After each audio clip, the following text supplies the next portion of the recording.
Cambios en la imagen de Merlín según su época. A través de los siglos, Merlín ha sido muchas cosas: un druida, un mago, un profeta, un sabio, un demonio, un amante traicionado. Su figura, como un río antiguo, ha sido moldeada por el cauce del tiempo, por las culturas que lo adoptaron y los temores o esperanzas que depositaron en él. En las primeras tradiciones orales celtas, Merlín no era Merlín, sino Mirtrin, un vidente salvaje, un hombre que había perdido la razón tras una batalla sangrienta. Se decía que había huido al bosque, donde hablaba con los árboles y profetizaba el destino de los reinos. En estos relatos era un ser liminal, no del todo humano, no del todo espíritu, un sabio que no vivía entre los hombres sino más allá de sus muros, escuchando los secretos del viento y los dioses. Sin embargo, cuando la pluma de los monjes cristianos lo tocó, su imagen comenzó a cambiar. En los textos de Geoffrey de Monmouth, en el siglo XII, Mirtrin se convierte en Merlinus, un personaje más estructurado, más útil a la narrativa del poder. Es aquí donde se le atribuye el nacimiento de Madre Virgen y Padre Demonio, un intento por explicar sus dones dentro de una lógica cristiana, nacido del pecado, pero redimido por la sabiduría. El Merlín de Quinfrey es consejero de reyes, arquitecto del destino de Bretaña y profeta de futuras glorias. Ya no es el sabio loco de los bosques, sino una herramienta divina para justificar la autoridad de los gobernantes. Su imagen se ajusta al nuevo orden, aún místico, pero cada vez más político. Más adelante, con la expansión del cielo artúrico y la literatura cortesana, Merlín se torna incluso más complejo. En obras como la Vulgata y la Posvulgata, es un mago cortesano, casi omnisciente, pero profundamente humano. Aparece más vulnerable especialmente ante los encantos de Nimue, su aprendiz. Es entonces cuando Merlín deja de ser invencible, se enamora, se equivoca, es engañado y finalmente desaparece. Este giro marca una época en que el poder ya no es absoluto ni divino, sino que puede ser trastocado por las pasiones humanas. La Edad Media tardía ya no busca solo modelos de autoridad, sino advertencias sobre sus límites. Merlín, ahora más humano que druídico, encarna esa tensión. Con el Renacimiento, los magos fueron puestos bajo sospecha. Merlín, aunque figura literaria, se acercó al arquetipo del alquimista, un sabio encerrado entre grimorios, alejado del mundo, buscando secretos en los astros y los metales. Su vínculo con el bosque se debilita, su magia se vuelve estudio, su sabiduría, obsesión. Y en el siglo XIX, con el auge del romanticismo y el redescubrimiento de las raíces nacionales, Merlín resurge una vez más. Los poetas lo visten con nostalgia. Es el guardián de una época dorada perdida, símbolo de un pasado que ya no está, pero que podría volver. Es ahora un viejo melancólico, esperando el regreso de Arturo y la restauración del ideal perdido de Camelot. Ya en el siglo XX y XXI, Merlín es reinventado con cada generación. A veces es un guía paternal, como en las novelas, a veces es una figura oscura, manipuladora, como en algunas adaptaciones modernas. En otras, regresa a sus raíces célticas como chamán del bosque, cercano a la naturaleza, alejado del trono. Y quizá ese sea su mayor poder, la transformación. Merlín es espejo. Cada época lo ha visto con sus propios ojos.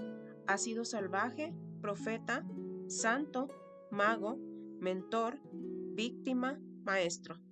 Porque la magia verdadera no está solo en lo que hace, sino en lo que simboliza, el deseo humano de comprender el misterio y de ser parte de él.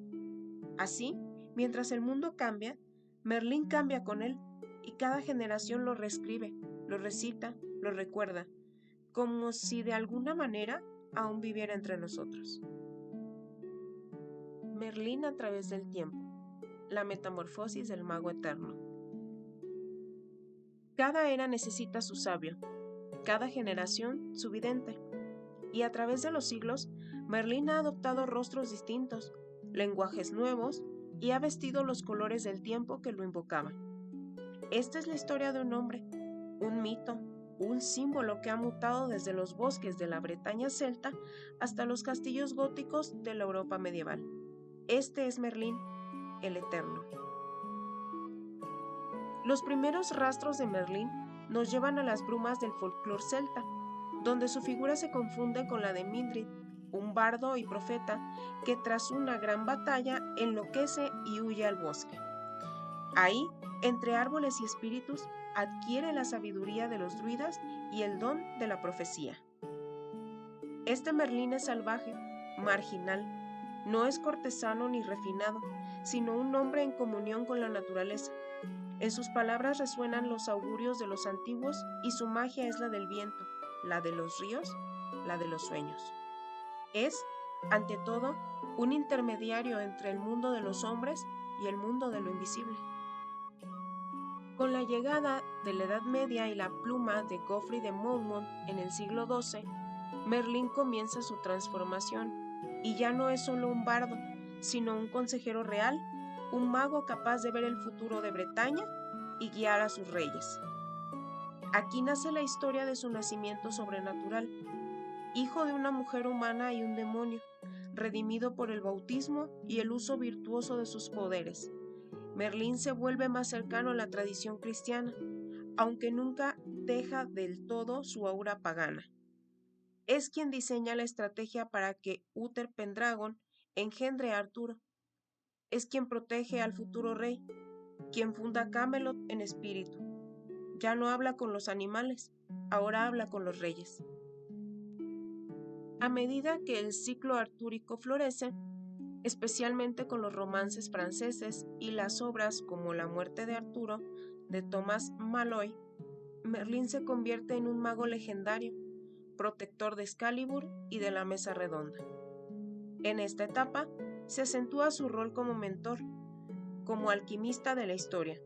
Se rodea de personajes mágicos como la Dama del Lago y Nimue, y se vuelve también vulnerable a los encantos del amor y la traición. Su magia se llena de rituales, objetos simbólicos, invocaciones.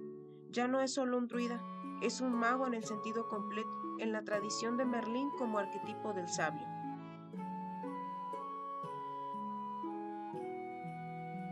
Hoy, Merlín sigue vivo, en películas, novelas, videojuegos y series. Su imagen cambia según la época. Puede ser un anciano sabio y bondadoso o un joven hechicero impulsivo. Puede ser un rival de Morgana o su cómplice. Puede ser un druida ecológico o un mago de luz. Lo que permanece es su función, ser el puente entre mundos, entre pasado y futuro, entre lo racional y lo invisible. Cada generación se ha apropiado de él para contar sus propias inquietudes.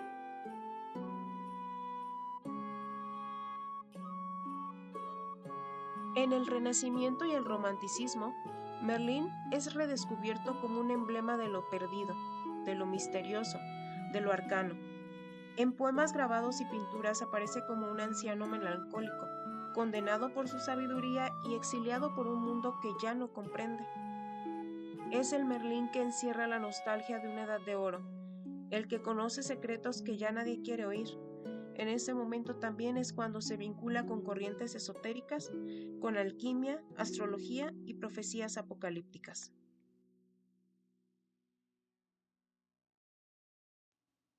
Merlín cambia como cambian los sueños, y sin embargo, algo en su esencia permanece. No importa cuántas veces lo reescribamos, siempre será el que va más allá, el que sabe, el que guarda las llaves de un conocimiento que solo se revela a quienes están dispuestos a creer, porque mientras haya quien escuche, Merlín hablará.